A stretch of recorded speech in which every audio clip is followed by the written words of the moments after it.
Author Michael Wolff has claimed in a lawsuit that First Lady Melania Trump threatened to sue him for over $1 billion in damages if he didn't retract Jeffrey Epstein-related statements he made about her. Wolff said in the lawsuit that Melania Trump's threat to sue came over statements he made to the Daily Beast and in 3 videos published on social media, although he added some statements were incomplete phrases and were taken out of context. The lawsuit came on Tuesday, the deadline set by Melania Trump's lawyer for Wolff to retract statements, issue an apology, and pay damages to his client. Through his lawsuit, Wolff announced his intention to use the legal action to put the president and his wife under oath to answer questions about Epstein. Wolff conducted interviews with Epstein before his death. The lawsuit noted that Wolff never said Melania Trump was involved in any of Epstein's crimes. Among the statements the lawsuit said were true were those saying Melania Trump was very involved in Epstein's social circle, where she met her future husband, and that it was fair to question how Melania Trump fits into the Epstein story. Wolff has published a dozen books, including 4 bestsellers. Hey guys, welcome back. Dr. John is in session. So this has just happened, guys. An authentic FBI interview summary from the newly released Epstein investigation files has landed directly in the middle of Melania's legal war against Michael Wolff, an official federal document she cannot discredit with a cease and desist letter. The carefully curated narrative she spent years building just took a direct hit from the one source that's almost impossible to wave away. The FBI interview summary states, in the cold bureaucratic prose of a special agent typing up witness testimony, that Melania served as a crucial component of the puzzle. The document details how Melania sheds enormous light on the entire Epstein and Trump dynamic. I got a letter from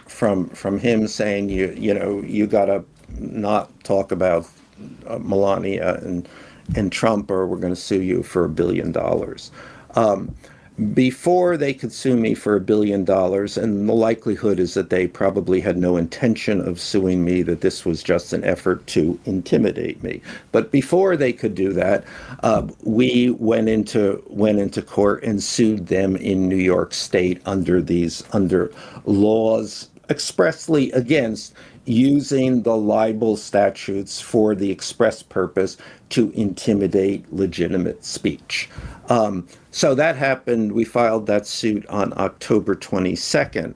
Now, in that time, and that's almost 10 weeks ago, one of the things that we have been trying to do is to serve the First Lady. These are not the words of a political operative or a tabloid journalist. These are the recorded observations of a federal investigator documenting the sworn account of a cooperating witness, someone who worked inside Epstein's inner sanctum and spoke to agents under a proffer agreement that demanded absolute truthfulness under penalty of criminal prosecution. The witness described how Jeffrey Epstein personally introduced Melania to Donald Trump, directly connecting the future First Lady to the man she now claims barely registered as a presence in her life. The narrative Melania has aggressively defended through legal intimidation, the version of events she presented to the American people from behind a White House podium, has just collided head-on with evidence that carries the weight of the federal government. The lies linking me with the disgraceful Jeffrey Epstein need to end today. The individuals lying about me are devoid of ethical standards, humility, and respect. I do not object to their ignorance, but rather I reject their mean-spirited attempts to defame my reputation. I never been friends with Epstein. Donald and I were invited to the same parties as Epstein from time to time, since overlapping in social circles is common in New York City and Palm Beach. To be clear, I never had a relationship with Epstein or his accomplice, Maxwell.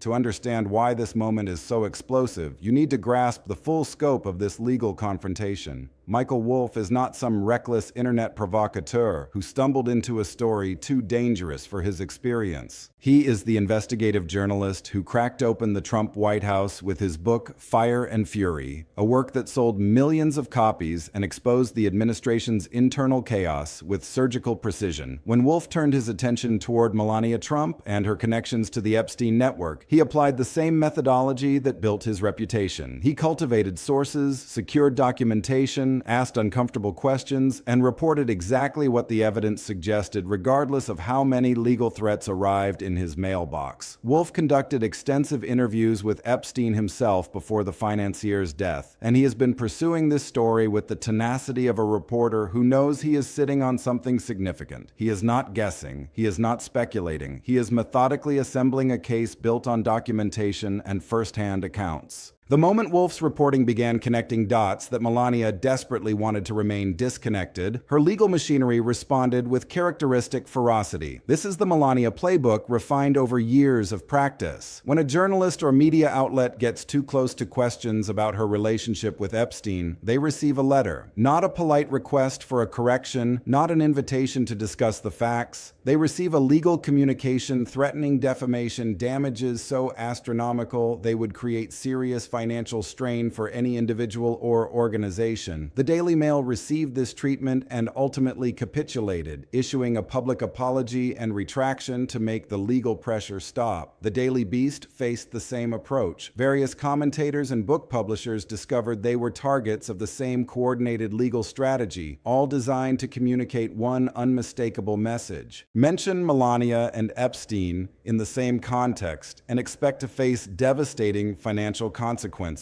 This is not the behavior of someone who is merely annoyed by inaccurate reporting. This is the behavioral signature of someone who is deeply concerned about what a comprehensive investigation might uncover. When Wolff published his findings and Melania's legal team dispatched their standard threatening correspondence, they made a catastrophic miscalculation. They assumed he would calculate the cost-benefit ratio of fighting back and quietly retreat like other targets had done. They assumed wrong. Wolff did not just ignore the letter. He transformed it into the centerpiece of a legal counteroffensive so audacious it almost certainly caught Melania's attorneys flat-footed. He marched into New York Supreme Court and filed a declaratory judgment action anchored in the state's anti-SLAPP legislation, statutes specifically engineered to protect journalists and whistleblowers from exactly the kind of weaponized litigation Melania's team had been deploying. By seizing the initiative, by filing first in a jurisdiction with the nation's most robust protections against strategic lawsuits against public participation, Wolff executed a legal maneuver of considerable strategic brilliance. He converted Melania's billion-dollar threat into a judicial proceeding. He transformed her intimidation campaign into evidence, and he informed the First Lady of the United States in language as formal as a legal notice that he would not be silenced, he would not be financially coerced into submission, and he would not stop asking the questions she was so desperate to suppress. Wolff stated the matter plainly. He received a letter demanding he cease discussing Melania and Trump. Before they could sue him for $1 billion,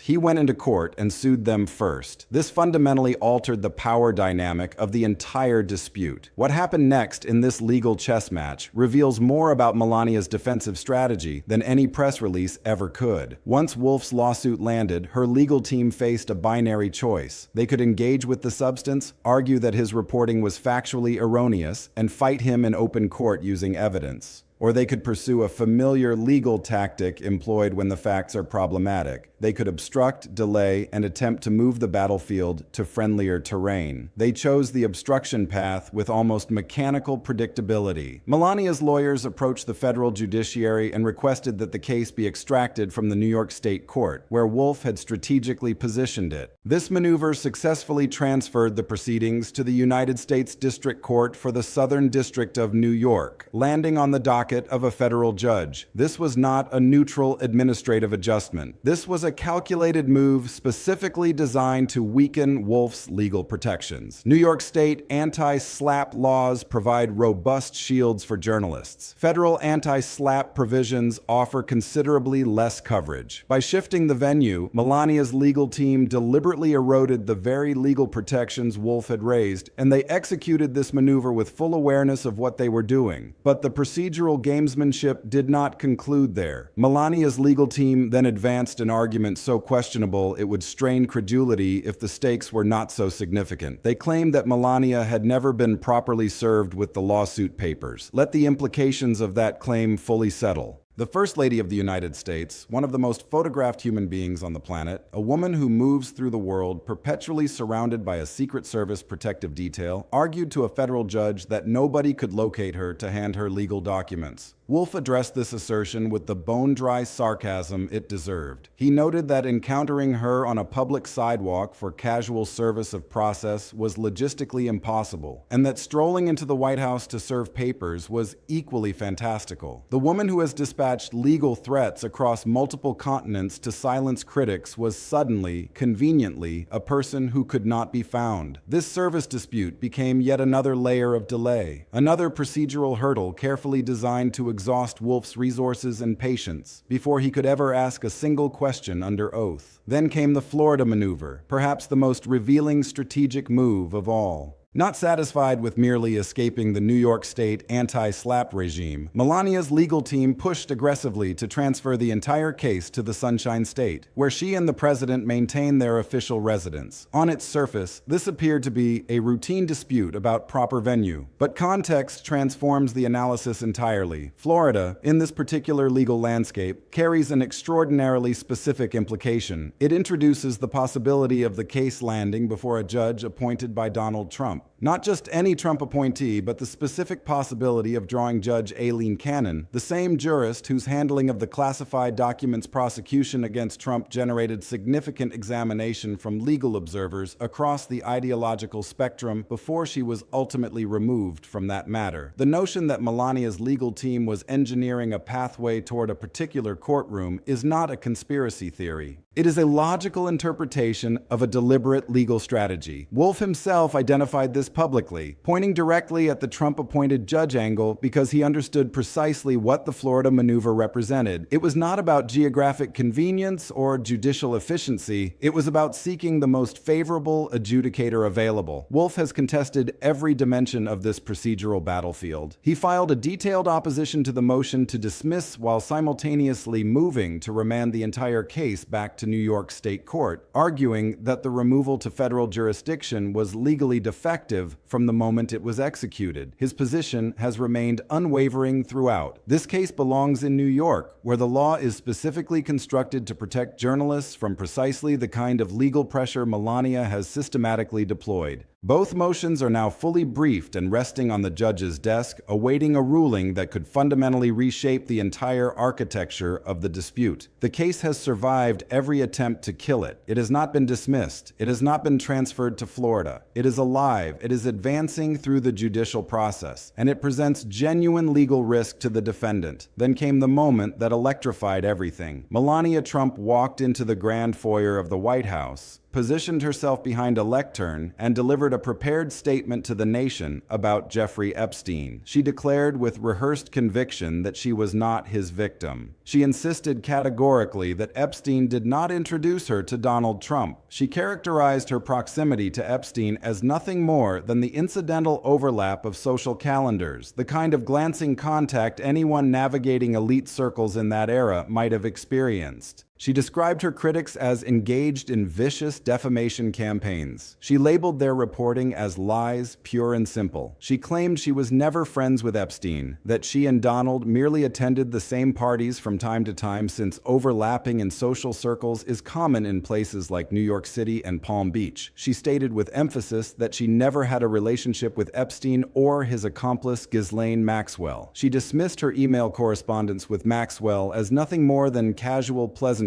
a polite reply that did not amount to anything beyond a trivial note. And then, without acknowledging a single question, without submitting to a single moment of cross-examination, she turned and walked away from the podium. If you possess even a rudimentary understanding of how the legal system operates, alarm bells should be sounding at maximum volume. Why would the First Lady of the United States stage a nationally televised press conference about an active federal lawsuit in which she is a named defendant? There exists a foundational legal doctrine called sub judice, which establishes that parties to ongoing litigation must not make public declarations specifically designed to prejudice the proceedings or influence the tribunal. The principle is well established in American jurisprudence. You do not try your case in public when it is actively being litigated before a judge. The courtroom is the appropriate arena for presenting evidence and making arguments, not the White House briefing room with its presidential backdrop and its implicit authority. Melania disregarded this doctrine entirely and held the press conference anyway, transforming what should have been a legal proceeding into a public spectacle. Wolff's response was immediate, pointed, and laden with legal significance. He stated that her public remarks directly contradicted much of the evidence. Read that sentence again and absorb its full weight. This is not a journalist waving his hands and calling her names. This is a plaintiff in an active federal lawsuit, a man who has reviewed the materials and knows precisely what his case file contains, informing the world on the record that the defendant just stood behind a presidential podium and made statements that his evidence unmistakably contradicts. He specified that her statement contradicts the known timeline and, most significantly, contradicts what Jeffrey Epstein himself directly said about her. This is Wolff signaling with the confidence of someone who believes he holds substantial evidence that he possesses material, whether recordings, documents, witness statements, or other forms of proof, that directly challenges her public declarations. He is not speculating. He is not theorizing. He is informing the public that the defendant made statements at a White House press conference while an actual court case against her remains pending, and that those statements do not align with the evidence he intends to present. Wolff offered several penetrating theories about why she held the press conference at all, and each theory adds a layer of complexity to a situation already unprecedented in American history. His first and most legally significant theory is that the press conference was an attempt to influence the judge. He noted pointedly and publicly that the judge currently presiding over the case is a Trump appointee. The implication lands with considerable force. Wolff is suggesting that the First Lady of the United States may have used the White House podium to communicate a message to a federal judge who has a pending decision to make in her case. If that theory holds water, the press conference was not a public relations strategy. It was an attempt at influencing judicial proceedings wrapped in designer clothing and delivered with presidential optics. Wolff connected this directly to the central thesis of his lawsuit, stating that intimidation is precisely what his case against her concerns. In this interpretation, the press conference is not a defense against his claims. It functions as additional evidence supporting them. His second theory aligns with what crisis communication experts recognize as getting ahead of the story. When you know a damaging piece of information is about to become public, you move first. You seize the narrative, you control the timing, and you attempt to frame the information before it arrives in its raw form. Wolff suggested that the press conference was precisely this maneuver, a preemptive strike indicating that Melania's team knew something significant was coming their way and were racing to shape public perception before it landed. If this theory proves accurate, the White House address was not a confident assertion of innocence. It was an urgent defensive action designed to get ahead of revelations they knew were imminent. And then the FBI document surfaced, and suddenly Wolff's second theory looked considerably less like speculation and considerably more like accurate predictive analysis, because the document pulled from those millions of Epstein files dated from a federal interview conducted with a woman who served as Epstein's personal assistant, a woman who gave her testimony under a proffer agreement, meaning she was legally obligated to speak truthfully under penalty of criminal prosecution, states explicitly in the recorded words of an FBI special agent that Epstein introduced Melania Trump to Donald Trump, not as hearsay, not as tabloid speculation, not as the musings of a disgruntled former associate, as a documented sworn witness account provided to federal investigators during an active criminal investigation into one of the most serious sex trafficking operations in modern American history. Melania stood behind the White House podium and told the world Epstein did not introduce her to Donald Trump. The FBI document states that he personally did. These two statements cannot peacefully coexist in the same reality. One is the sworn testimony of a cooperating witness who faced federal prison if she lied to investigators. The other is a scripted statement delivered by a woman who has spent considerable resources pursuing aggressive legal action against anyone who dares to challenge her authorized biography. The contradiction is not subtle. It is not subject to interpretation. It is a direct factual conflict between what a federal document records and what the First Lady publicly declared. Then there is the Paolo Zampoli complication, which drags this entire narrative into even more significant and uncomfortable territory. Zampoli is the man who has publicly claimed credit for introducing Melania to Donald Trump. He is the individual whose account forms the entire alternative origin story, the chance encounter at a party, the "it was Zampoli, not Epstein" narrative that Melania's entire defense depends upon. This same man now serves as the president's special envoy for global partnerships, an official position in the administration. And the FBI document reveals details about Zampoli that raise profoundly serious questions. The document discloses that Zampoli had a romantic relationship with the cooperating witness. It reveals that Zampoli attempted to purchase a modeling agency jointly with Jeffrey Epstein, the very same agency that reportedly represented Trump's own daughter when she was a teenager. It details that Epstein was visiting Zampoli at that agency during casting calls for young models. The man whose account anchors Melania's entire defensive narrative, the man whose story she relies upon to dispute the Epstein introduction claim, was apparently engaged in business negotiations with Epstein, while the agency conducted business with young, aspiring models. This is the foundation upon which Melania's entire defense rests, and the FBI document has cast serious doubt on that foundation's stability. Wolff has not made public declarations of victory. He does not need to issue triumphant statements. The sequence of events communicates with considerable clarity all on its own. Melania held a press conference denying everything and characterizing her critics as liars engaged in defamation. Wolff stated that her remarks contradicted the evidence in his possession. The FBI document emerged from the released files and directly contradicted her sworn public statements.